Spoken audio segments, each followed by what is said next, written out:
దేవా సమర్పించును నా జీవితం నీకే అంకితం.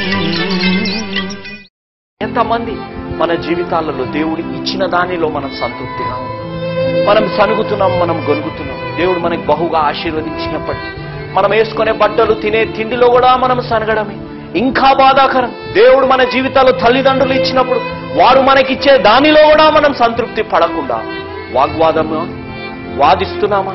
ఏ విధంగా మనం జీవితాలలో జీవిస్తున్నాం? దేవుడు ఒక భార్యనిచ్చిన ఆ భార్యతో వాదిస్తున్నారు, దేవుడు ఒక భర్తనిచ్చిన వాదిస్తున్నారు, తోబుట్టులు ఇచ్చారు వాదిస్తున్నారు, బిడ్డలు ఇచ్చారు వాదిస్తున్నారు, సంఘ కాపరితోని వాదించుకుంటూ మనము జీవిస్తున్నామా? కానీ ఒక్కటి మనం మర్చిపోతున్నామేమో, ఏ దేవుడైతే మన ప్రార్థనలు వింటారో ఆ దేవుడు మన సనగడాలు గొనగడాల్ని కూడా వింటారు, మన వాదనల్ని కూడా చూసి వినే దేవుడు అనేది మనము మర్చిపోకూడదు. ఎంతమంది ఈరోజు నా జీవితాలలో దేవుడు ఊహించని జవాబులు మనకిస్తుంటే ఆ ఊహించని జవాబులకి అనుగుణంగా మనం జీవించగలుగుతున్నాము?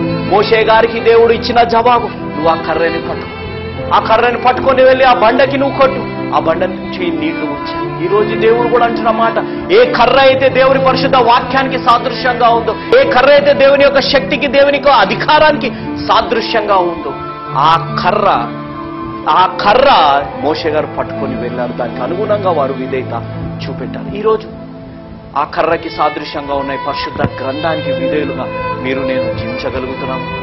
ఆ కర్రని పట్టుకొని వెళ్తున్నాము, కానీ ఆ కర్ర ఏ విధంగా వాడబడాలి అనేది దేవుడు మనకి చెప్తుంటే దానికి అనుగుణంగా మనం జీవిస్తున్నాము. పరిశుద్ధ గ్రంథంలో ఏమి రాయబడ్డది, ఆ దానికి ప్రతి మాటకి, ప్రతి ఆజ్ఞకి అనుగుణంగా మనము జీవించగలుగుతాయి. God gonna do an impossible things possible in your life. అసాధ్యమైన క్రియలు దేవుడు నా జీవితాల్లో సాధ్యం చేయాలని ఆశ కలిగి ఉన్నారు. ఆ పరిశుద్ధ గ్రంథంలో రాయబడ్డ ప్రతి దానికి అనుగుణంగా జీవించి బండకి సాదృశ్యంగా ఉన్న క్రీస్తు దగ్గరికి మనం వెళ్ళగలుగుతాం.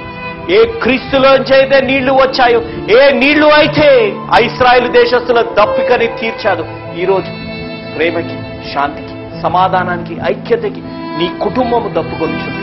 అక్కయ్య, అన్నయ్య ప్రేమకి నువ్వు దప్పుకొనిచున్నావు, అన్నయ్య నువ్వు కూడా ఆ విధంగానే జీవిస్తున్నావు. అంకులాంటి నీ కుటుంబంలో ఉన్న బిడ్డలు ఐక్యత లేనందువల్ల, కుటుంబంలో శాంతి సమాధానం లేనందువలన మీరు దప్పుకొనిచున్నారా? దాని కొరకు మీ దాహాన్ని తీర్చడానికి క్రీస్తు సిద్ధంగా ఉన్నారు.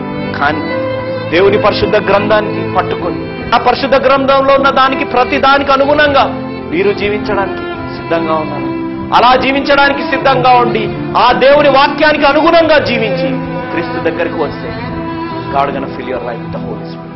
దేవుడు నా జీవితాన్ని ఆ పరిశుద్ధతతోని, దేవుడు నా జీవితాన్ని ఆ పరిశుద్ధ ఆత్మతోని నింపబడి నీకు నాకు నిత్య జీవం ఇవ్వాలని ఆశ కలిగి ఉన్నారు. కానీ దేవుడి దగ్గరికి, క్రీస్తు దగ్గరికి రావడానికి మనం సిద్ధంగా ఉన్నాము. ఈ రోజు నా జీవితాల్లో ఆ సిద్ధపాటు మన జీవితాల్లో రావాలి. ఏ వాగ్వాదాలకి మనం లొంగకుండా, ఏ భేదాభిప్రాయాలకి లొంగకుండా, ఏ దేని కొరకైతే మనం దప్పికొనిచున్నామో ఆ దాహము మన జీవితాల్లో తీరాలి. అనగా ఆ నీళ్ల లాంటి ప్రవాహము నా జీవితాల్లో రావాలి.